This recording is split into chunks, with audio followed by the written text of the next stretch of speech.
আলমারি থেকে সোয়েটারের সাথে সাথে হিটার বার করারও সময় এসে গেছে।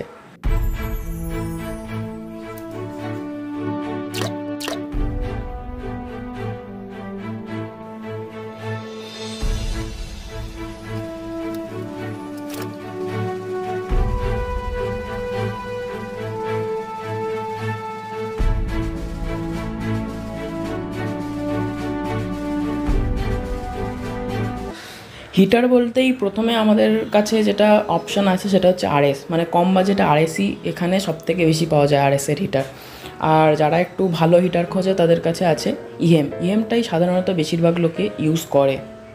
আজ এই দুটোর মধ্যেই আমরা একটু কম্পারিজন করে দেখব কোনটা কিনলে তোমার বেশি লাভ হবে সেটা দেখব। প্রথমে আরএসটা দেখে নিই। দেখো, এটা একটা চাইনিজ হিটার, মানে চাইনিজ প্রোডাক্ট, তো একদমই রিলায়েবল নয়। আবার দেখো, এখানে একটা চার্ট করে দিয়েছে, এখানে মানে কত লিটারের জল হিট করার জন্য কত ওয়াটের হিটার লাগবে সেটাই এখানে বলেছে, কিন্তু এটা একদমই রিলায়েবল নয়।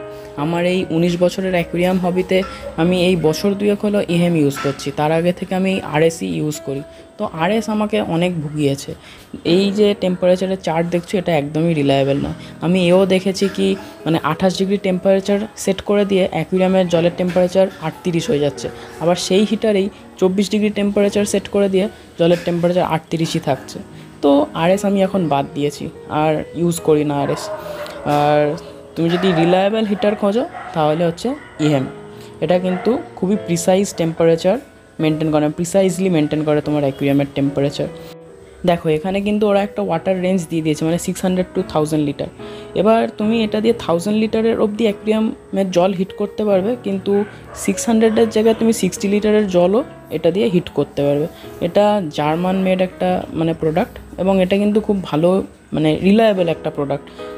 প্রথমেই আসি প্রাইস কম্প্যারিজনে। তোমার ইএমের 200 ওয়াটের হিটার মোটামুটি 3000 টাকা মতো দাম পড়বে, আর 300 ওয়াটের ইএমের হিটার তোমার 3200 টাকা মতো পড়বে। আর সেখানে আরএসের 200 কি 300 ওয়াটের হিটার তোমার ওই 200, 250 কি 300 টাকার মধ্যেই পেয়ে যাবে। কিন্তু এই আরএসের হিটার কিনে আনলে ও হয়তো একটা শীতে ঠিকঠাক চলবে, পরের শীতে তুমি ওটা চালাতে গেলে দেখবে ও ভুলভাল টেম্পারেচার দিচ্ছে, বা হয়তো আলো জ্বলছে কিন্তু জলটা গরমই হচ্ছে না, নানা রকম প্রবলেম হয় এটাতে। আর তারপরে এই যে কাঁচটা আছে, কাঁচটা কিন্তু খুব তাড়াতাড়ি ভেঙে যায়, খুব বেশি দিন চলে না। কিন্তু কেন জানি না পার্টিকুলারলি আরএসের এই হিটারটা আমার অনেক দিন চলছে, মানে প্রায় 2 বছরের ওপর হয়ে গেল এটা চলছে। অন্য আরএসের হিটারগুলো সব খারাপ হয়ে গেছে। কিন্তু সেখানে সেই তুলনায় তুমি যদি মানে ইহেম দেখো, ইহেম কিন্তু তোমার মানে এর ম্যানুফ্যাকচার ওয়ারেন্টি থাকে 3 বছরের, আর এ মোটামুটি 8-9 বছর আরামসে চলে যায়। তো মানে ইন দ্য লং রান তুমি যদি দেখো, তোমার কিন্তু ওই এর থেকে মানে আরএসের থেকে কিন্তু ইহেমই ভালো চলবে। আর ইহেমটা প্রফিটেবলও, কারণ তোমার আরএসের হিটার খারাপ হয়ে গিয়ে তোমার মাছ মরে গেলে সেটা অনেক বেশি মানে লস হয়ে যাবে তোমার। আর এটা দেখো, কাঁচটা দেখো অনেক বেশি শক্ত, মানে তুমি মানে যদি হাতে নিয়ে দেখতে তাহলে বুঝতে পারতে, মানে আরএসের থেকে এটার কাঁচ অনেক বেশি শক্ত, এটা অনেক বেশি দিন চলে। এবার এই দুটোর মধ্যে কোনটার গ্লাসটা কতটা বেশি শক্ত সেটা একটু বোঝানোর চেষ্টা করছি। দেখো, এটার আওয়াজটা একটু শোনো,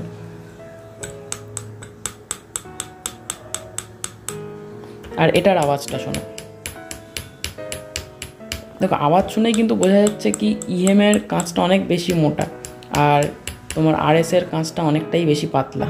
ইএম হিটার কিন্তু খুবই প্রিসাইজলি তোমার টেম্পারেচার মেনটেন করে। আরএসের হিটারের মতো নয় কি তুমি যাই টেম্পারেচার সেট করো না কেন ও নিজের মতোই একটা জল গরম করবে, সেরকম না। এ খুবই প্রিসাইজলি টেম্পারেচার মেনটেন করে।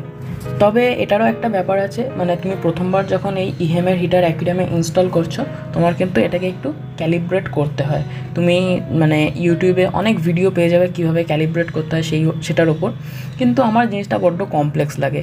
হ্যাঁ, আর এটা নিয়ে বেশি তুমি ভাবতে গেলেও আমার মাথা ঘেঁটে যাবে, তাই সহজ জিনিসটা আমি সহজভাবেই বলছি।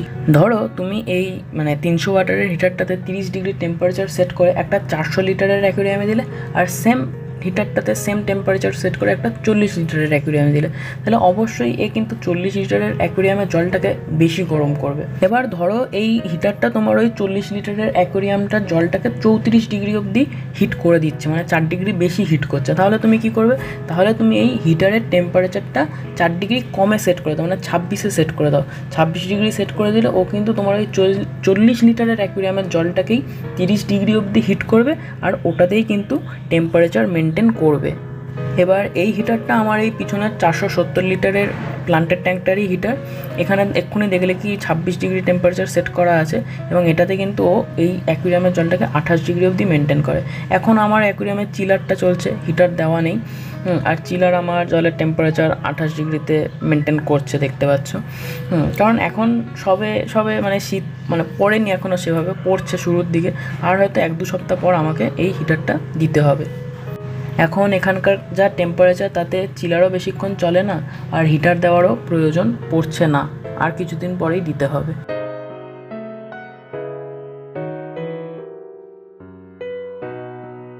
দেখো এখানে একটা লাল ডায়াল আছে, একটা নীল ডায়াল আছে, দুটোকেই ঘোরানো যায়, আর দুটো ঘুরিয়ে ঘুরিয়ে ক্যালিব্রেট করাটা একটু কমপ্লেক্স ব্যাপার। তার থেকে তুমি হিটারে একটা টেম্পারেচার সেট করে দাও, আর তারপর সেটাকে তোমার অ্যাকুয়ারিয়ামে দিয়ে দাও, আর তারপর দেখো অ্যাকুয়ারিয়ামের টেম্পারেচার আর হিটারে সেট করা টেম্পারেচারের মধ্যে ডিফারেন্স কতটা, আর অ্যাকর্ডিংলি তোমার হিটারটাকে সেভাবে সেট করে নাও। এবার তুমি এই মেথডটা ফলো করো বা কোম্পানি রেকমেন্ডেড মেথডটা ফলো করো, দুটোতেই কিন্তু তোমার অ্যাকুয়ারিয়ামের ইনিশিয়াল টেম্পারেচারটা একটা আলাদা থার্মোমিটার দিয়ে চেক করতে হবে। আর অ্যাকুয়ারিয়ামে একটা আলাদা করে থার্মোমিটার রাখা যেমন ভালো তেমন দরকারও।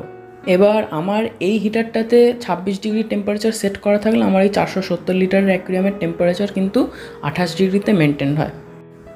এটা আমার একটা 80 লিটারের ডিসকাস গ্রো আউট ট্যাঙ্ক, এখানেও একটা ওই 300 ওয়াটের ইহেম হিটারই শোয়ানো আছে।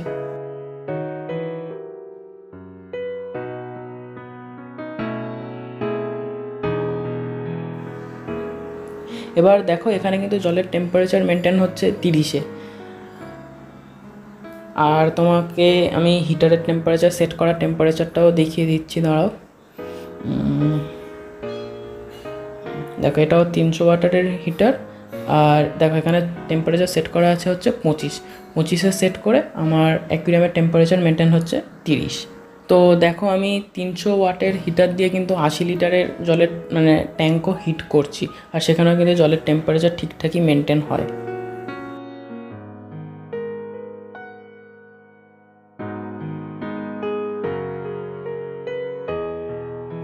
এটা আমার 250 লিটারের অ্যামাজন বায়োটপ ট্যাঙ্ক, এখানেও ইহেম 300-এ 26 ডিগ্রি টেম্পারেচার সেট করা আছে, আর দেখো এখানে মানে টেম্পারেচার আছে হচ্ছে 31, মানে এখানে ওই 30.5 থেকে 31-এ টেম্পারেচার মানে মেনটেন হয় 26 ডিগ্রি টেম্পারেচার সেট করে।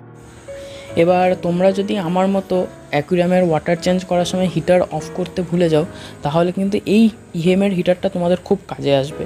কারণ এটাতে মানে এটা চারপাশে যখন জল না থাকে, মানে ওয়াটার চেঞ্জ করার সময় ধরো তোমার অ্যাকুয়ারিয়াম ড্রাই হয়ে গেছে, তখন এটা চারপাশে জল নেই, সেই সময় কিন্তু তোমার এই হিটার অটোমেটিক অফ হয়ে যাবে, যেটা কিন্তু তোমার আরএসের হিটারের ক্ষেত্রে হবে না। একবার তো মানে আমার ডিসকাসের হসপিটাল ট্যাঙ্কে ইন্টারনাল প্যারাসাইটের ট্রিটমেন্ট চলছিল, শীতকাল ছিল, তো তখন আরএসের হিটারই ওতে লাগানো ছিল। এবার ওয়াটার চেঞ্জের সময় আমি হিটারটা অফ করতেই ভুলে গেছি, হিটারটা বার করে অ্যাকুয়ারিয়ামের বাইরে রেখে দিয়েছিলাম, আর হিটারটা আমার এয়ার পাম্প তারপর এক্সটেনশন বোর্ড দুটোর সাথেই কানেক্টেড ছিল। তো একটু পরে দেখি মানে আমার এক্সটেনশন বোর্ড এয়ার পাম্প পুরো গলে গেছে, হিটারের গ্লাস অটোমেটিক ফেটে গেছে। তো এই রকম অ্যাক্সিডেন্ট অ্যাভয়েড করার জন্য কিন্তু এই ইএম হিটারটাই খুব ভালো, এই হিটারটার এই ফিচারটা কিন্তু আমার সবথেকে বেশি ভালো লাগে। এবার এই হিটারটার একটা ডিসঅ্যাডভান্টেজ হলো হিটারটা বড্ড বেশি লম্বা, মানে এটার লেন্থ হচ্ছে 20 ইঞ্চি। তো তোমার অ্যাকুয়ারিয়ামের হাইট যদি 20 ইঞ্চির থেকে কম হয়, তাহলে এটাকে তুমি দাঁড় করিয়ে রাখতে পারবে না অ্যাকুয়ারিয়ামে, তখন এটাকে শুয়ে রাখতে হবে। শুয়ে রাখলেও কোনো অসুবিধা নেই, জল গরম হয়ে যাবে।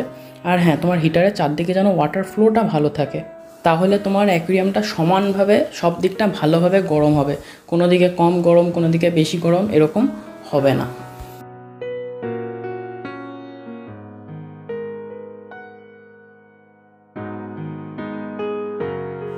ও হ্যাঁ, আর একটা ড্রব্যাক যেটা বলাই হয়নি, সেটা হচ্ছে আমি যখন এই 300 ওয়াটের হিটার দিয়ে 80 লিটারের অ্যাকুয়ারিয়ামটা হিট করি, ওখানে 25 ডিগ্রি টেম্পারেচার সেট করে রাখলে জলটা 30 ডিগ্রি অবধি হিট হয়ে যায়।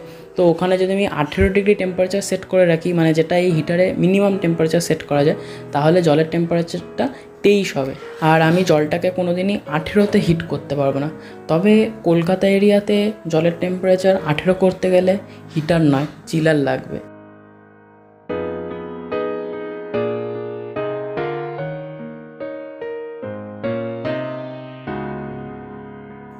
এই ছিল আমার হিটার নিয়ে বক্তব্য। আজ এ পর্যন্তই থাক। টাটা।